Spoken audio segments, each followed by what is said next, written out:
Pope Leo said peace is holy, not war. At the annual meeting for peace in Rome, the pontiff called for reconciliation and dialogue among all peoples. Nearly 300 religious, cultural, and political representatives have gathered here in Rome for a 3-day program of events entitled Daring Peace. And the event just concluded with a prayer and remarks by Pope Leo XIV held right here at the Colosseum, one of the world's most recognized monuments. Con la forza della preghiera. In the power of prayer, with hands raised to heaven and open to others, we must ensure that this period of history, marked by war and the arrogance of power, soon comes to an end, giving rise to a new era. We cannot allow this period to continue. It shapes the mind of people who grow accustomed to war as a normal part of human history. Enough! This is the cry of the poor and the cry of the earth. Enough!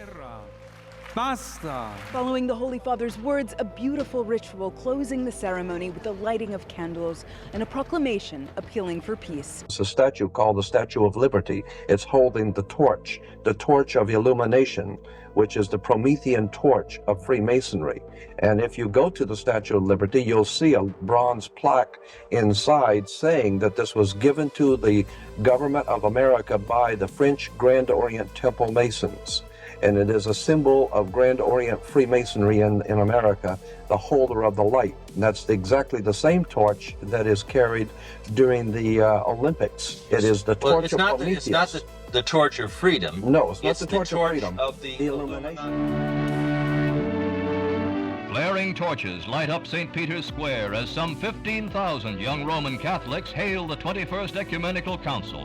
Hundreds of foreign visitors join in the rally.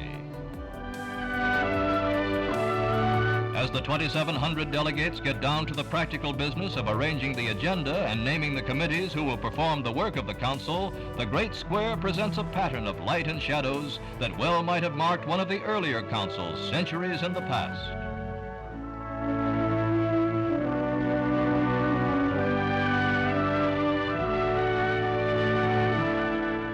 Pope John XXIII appears at a window of the Vatican. He tells the celebrants to give their children a kiss, a caress from the Pope.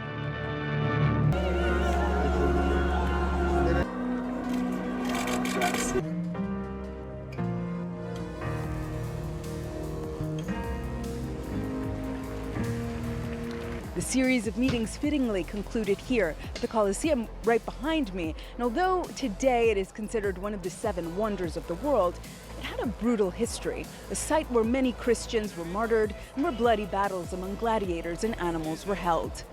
Speakers like Giancarlo Pensa, the community of Sant'Egidio, Horn of Africa section supervisor, reminded us about the need for peace, especially now, and the necessary bridge between religion and the secular world. The true meaning of this event since Assisi 1986, John Paul II, who started this movement, is that the key word of religion is peace. The series of meetings focused on uniting religious, political, and cultural leaders to continue the dialogue opened by the agreement between Hamas and Israel. Peace be with you.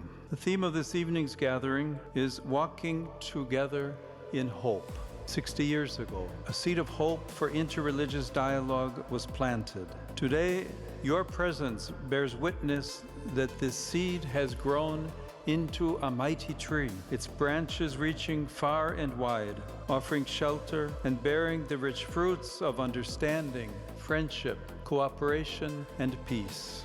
As Christians, together with our brothers and sisters of other religions, we are who we are because of their courage, their sweat, and their sacrifice. If the Nostra Aetate declaration has nourished the ties between us, I am convinced that its message remains highly relevant today. Nostra Aetate reminds us that humanity is drawing closer together and that it is the task of the Church to promote unity and love among men and women and among nations. It points to what we all share in common. We belong to one human family, one in origin and one also in our final goal. The Catholic Church rejects nothing that is true and holy in these religions, which reflect a ray of that truth which enlightens all people.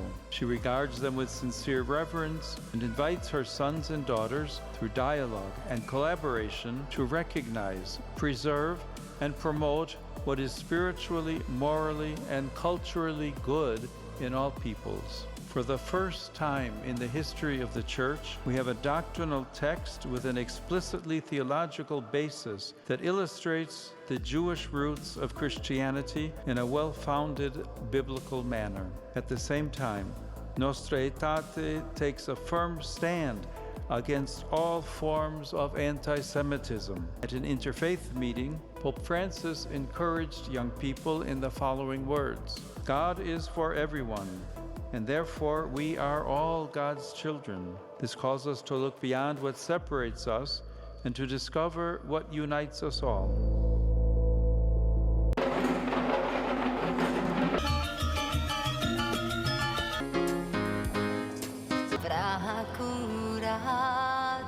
We are the new world, oh, the new world.